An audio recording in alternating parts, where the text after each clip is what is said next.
बिस्मिल्लाहिर्रहमानिर्रहीम। अस्सलाम वालेकुम। कैसे हैं सब लोग? उम्मीद करता हूँ सब लोग खैरियत से होंगे। आज का जो हमारा टॉपिक है जिसको हमने डिस्कस करना है वो है फर्स्ट ईयर बायोलॉजी में से, और फर्स्ट ईयर बायोलॉजी में चैप्टर नंबर 3 शुरू किया था, उसका आखिरी टॉपिक है इनहेबिटेंट्स वाला। ये आज हम डिस्कस करेंगे, इसके बाद ये चैप्टर क्या हो जाएगा, कंप्लीट हो जाएगा।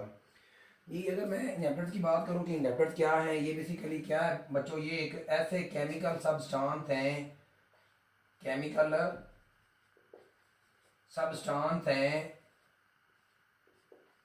जो क्या करते हैं, रिएक्ट करते हैं किसके साथ, एंजाइम के साथ। किसके साथ रिएक्ट करते हैं? एंजाइम के साथ। और एंजाइम की जो एक्टिव साइट है ना, एक्टिव साइट या एंजाइम का जो फंक्शन है ना, उसको क्या कर देते हैं, ब्लॉक कर देते हैं। उसको क्या कर देते हैं, ब्लॉक कर देते हैं। ब्लॉक दो तरह से करते हैं, या तो ये उसके फंक्शन को या एक्टिव साइट को ब्लॉक करेंगे टेम्पोररी, या ये करेंगे परमानेंटली, मुकम्मल तौर पे। ठीक है, कोई भी इनके अंदर आप कह लें, अगर इनकी एग्जांपल की बात की जाए तो कोई भी पॉइजन हो सकता है, कोई भी जहरीलापन हो सकता है, कोई भी विनोम हो सकती है, या कोई भी एंटी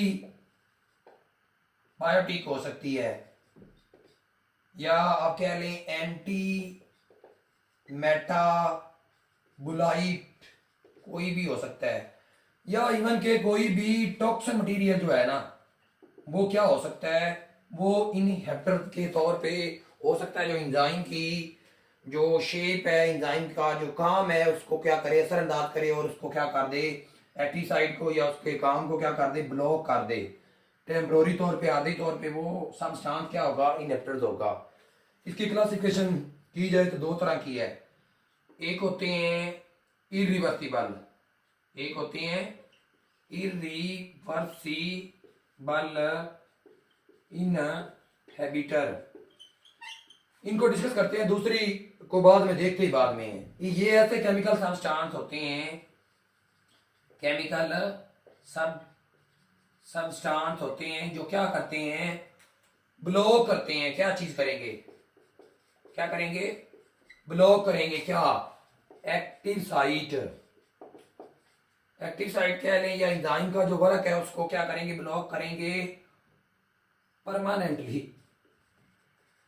परमानेंटली मुकम्मल तौर पे। और उसके बाद एंजाइम अपने काम के काबिल नहीं रहेगा।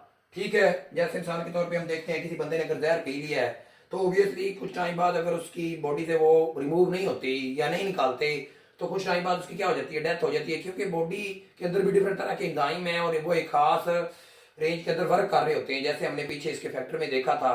तो जब ये वाले जो जो टॉक्सिन लिया है या जो हमने पॉइजन लिया है या कोई भी बंदा पीता है तो उसके साथ क्या होगा, तो एंजाइम का जो ग्लोबुलर स्ट्रक्चर है वही डीनेचर हो जाएगा। एंजाइम अपने काम नहीं करेंगे, जिसकी वजह से अल्टीमेटली उस बॉडी की, उस बंदे की क्या हो जाएगी, डेथ हो जाएगी।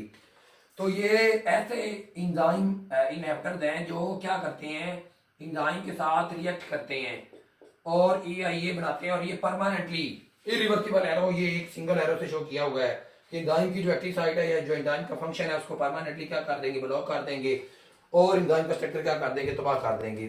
अगर दूसरी टाइप की बात की जाए तो दूसरी टाइप कौन सी थी? दूसरी है जी रिवर्सिबल, रिवर्सिबल इनहिबिटर्स। अब ये रिवर्सिबल इनहिबिटर्स कौन से होते हैं? ये भी बच्चों क्या है, केमिकल सब्सटेंस ही हैं, केमिकल सब्सटेंस ही हैं जो कि ये केमिकल सब्सटेंस क्या करेंगे, ये भी क्या करते हैं, ब्लॉक करते हैं। क्या चीज? एंजाइम की जो एक्टिविटी है उसको, एंजाइम की एक्टिविटी को, वर्किंग है उसको ब्लॉक करेंगे टेम्पोररी तौर पे।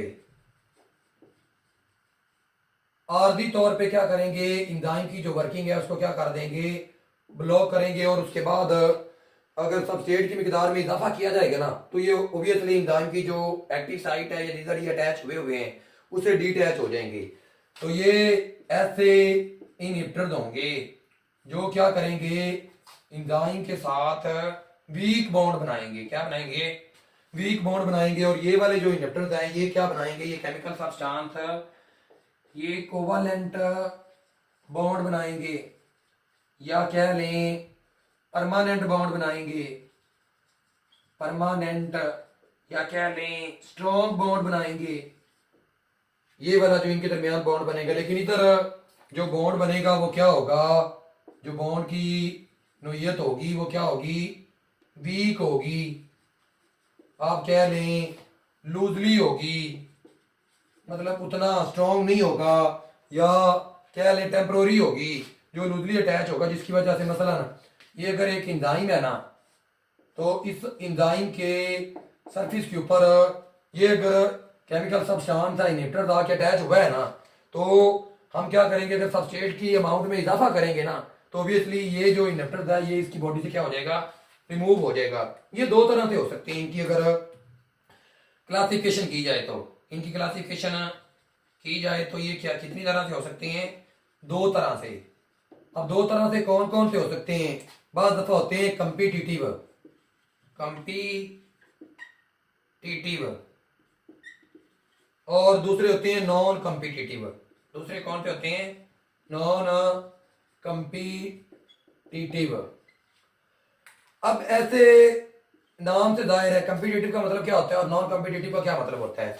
कंपीटिटिव का मतलब होता है मुकाबला करने वाले, ऐसे एंजाइम और सॉरी ऐसे केमिकल सब्सटेंस जो क्या करते हैं, सबस्ट्रेट के साथ मुकाबला करते हैं एंजाइम के एक्टिव साइट के ऊपर अटैच होने के लिए। इधर देखिएगा, मैं आपको समझाता हूं। ये एक हमारे पास क्या है, ये एक एंजाइम है और ये इसका सबस्ट्रेट था, लेकिन इस जैसा स्ट्रक्चर होता है इन कंपीटिटिव सब्सटेंस का, ये क्या करेंगे, ये केमिकल सब्सटेंस इस सबस्ट्रेट की, ये जो केमिकल सब्सटेंस है, ये केमिकल सब्सटेंस क्या है हमारे पास, ये इनहिबिटर है। ये क्या है, इनहिबिटर है। ये सबस्ट्रेट को इधर अटैच नहीं होने देते, या कह लें इसके साथ कंपीट करेंगे और ये जीत जाएंगे और इधर आके क्या हो जाएंगे, अटैच हो जाएंगे। तो जिसकी वजह से ये एंजाइम की जो वर्किंग है, जो एंजाइम की जो एक्टिव साइट है, उसको आर्जी तौर पे ब्लॉक कर देंगे। जैसे ही हम इस सब्सटेंस की या जो सबस्ट्रेट है इसकी मिकदार में इजाफा करेंगे ना, तो ऑब्वियसली ये जो इनहिबिटर केमिकल सब्सटेंस हैं ये इधर से क्या हो जाएंगे, रिमूव हो जाएंगे। नो इसमें जो कम्पिटिटिव इनहिबिटर हैं ये देखिएगा, और नॉन कम्पिटिटिव इनहिबिटर अब देखिएगा, ये क्या होंगे, ये ऐसे केमिकल इनहिबिटर होंगे जो क्या होंगे, जो एंजाइम की एक्टिव साइट की बजाय किसी दूसरी जगह पे आके क्या हो जाएंगे, अटैच हो जाएंगे। मतलब ये एक्टिव साइट है एंजाइम की, तो ये इधर अटैच नहीं होंगे, बल्कि एंजाइम की एक और साइट भी होती है जिसको क्या बोला जाता है, एलोस्टेरिक साइट, जो एक्टिव साइट के अलावा साइट है जो एंजाइम के फंक्शन को एक्टिव करने के लिए, ऑन ऑफ करने के लिए वर्क कर रही होती है। तो कुछ केमिकल सब्सटेंस ऐसे होते हैं जो इनहिबिटर के तौर पे काम करते हैं और एक्टिव साइट के ऊपर अटैच होने की बजाय वो जो इसकी ये एलोस्टेरिक साइट है ना, इस साइट के ऊपर क्या हो जाएंगे, अटैच हो जाएंगे। ये मिसाल के तौर पे ये आपको नजर आ रहा होगा, ये एक सब्सटेंस है और ये सब्सटेंस बेसिकली कौन सा सब्सटेंस है, ये सब्सटेंस इनहिबिटर दी है जो कि एक्टिव साइट पे अटैच नहीं होता बल्कि इधर जाके अटैच हो जाएगा। तो जब इधर अटैच हो जाएगा तो होगा क्या, इसका रिजल्ट क्या निकलेगा, इस एक्टिव साइट पे ये वाला सब्सटेंस ने आके या सबस्ट्रेट ने आके अटैच होना था।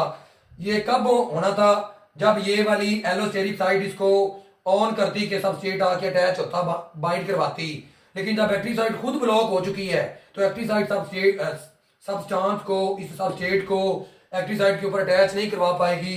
तो ये वाली जो ब्लॉकेज है इसको नॉन कम्पिटिटिव इनहिबिटर बोलते हैं।